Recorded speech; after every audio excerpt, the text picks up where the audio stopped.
with that second leg against Atleti, Real Madrid had only two options: letting go of their season altogether or keeping making magic. And as usual, they made magic, but at what cost?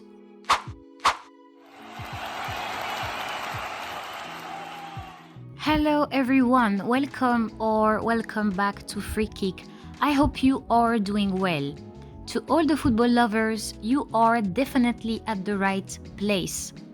Real Madrid had one job against Atleti, beating them to qualify for the Champions League's quarterfinals, and they completed that task with difficulty, but it's done. However, can we possibly rest now? I don't think so, because this team has too many shortcomings that must be addressed in order to win the 16th title.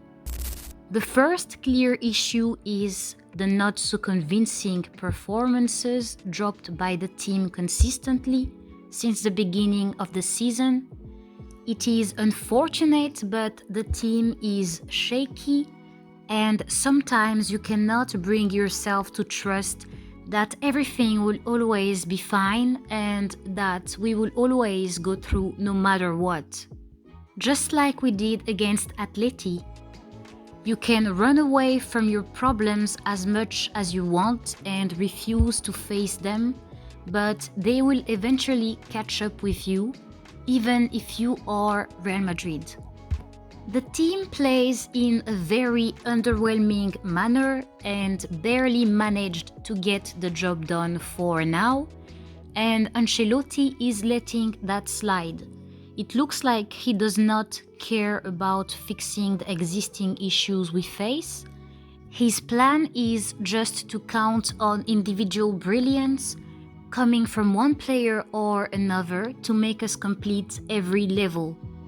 He does not seem to realize that it will not be enough at some point. We can only take that cup with a real team dynamic, not with individual brilliance alone. The only thing that is continuously saving the team each time is the fact that the teams we face are not clinical enough. Aside from that fact, our game is so underwhelming that we make the opponents look like prime Brazil when they play against us. The performances are this bad because there is a clear imbalance issue and a clear fluidity problem that the team faces and that we seriously need to discuss.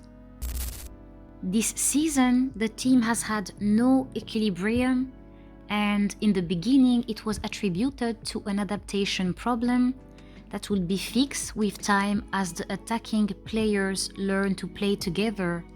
But we are in March and the problem is still there and even became persistent at this point. The truth is that these Galacticos have a compatibility problem.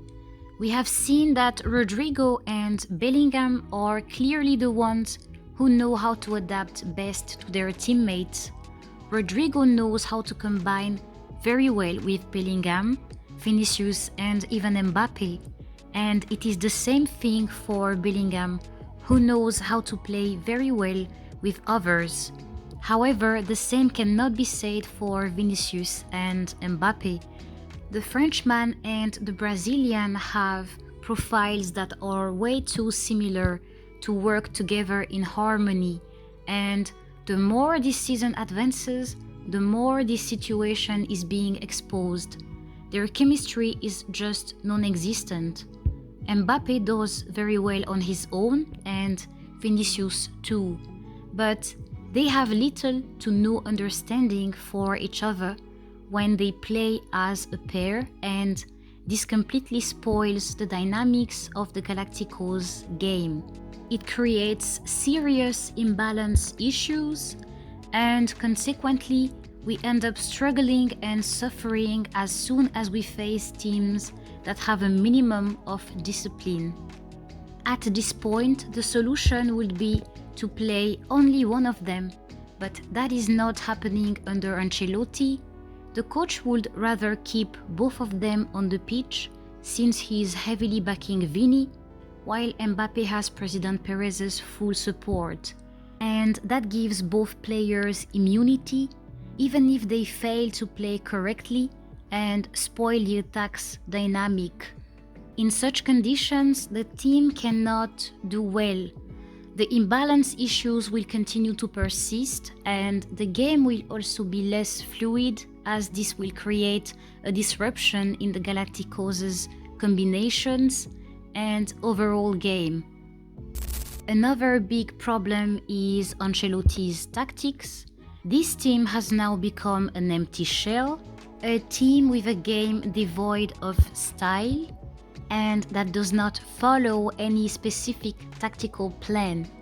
Ancelotti continues to rely on his usual patch-up job and individual brilliance to make things happen. He has no real strategy in place to destabilize opposing teams.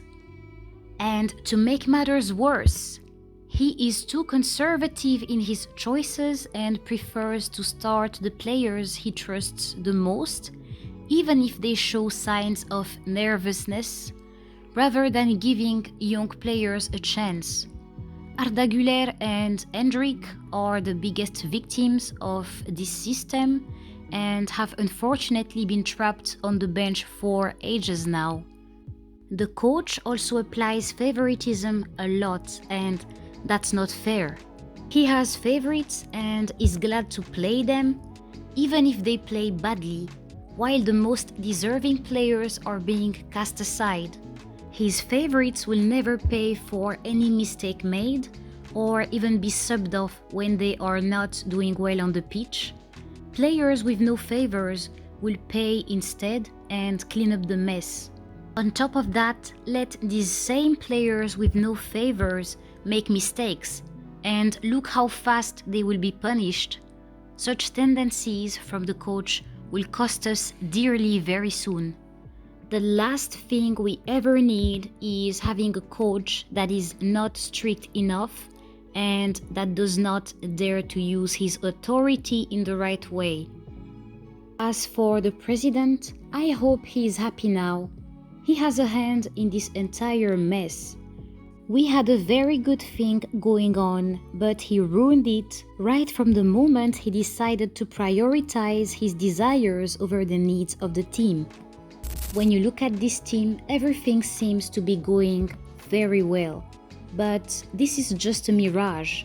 No one is complaining about anything because it continues to win against all odds and despite everything. But for how much longer will this structure with no foundations hold? Only time will tell. In my humble opinion, we are only delaying the deadline again and again. But the worst is yet to come if things continue this way. That was all for today. Feel free to share your thoughts in the comment section. Thank you very much for watching, and I see you next time.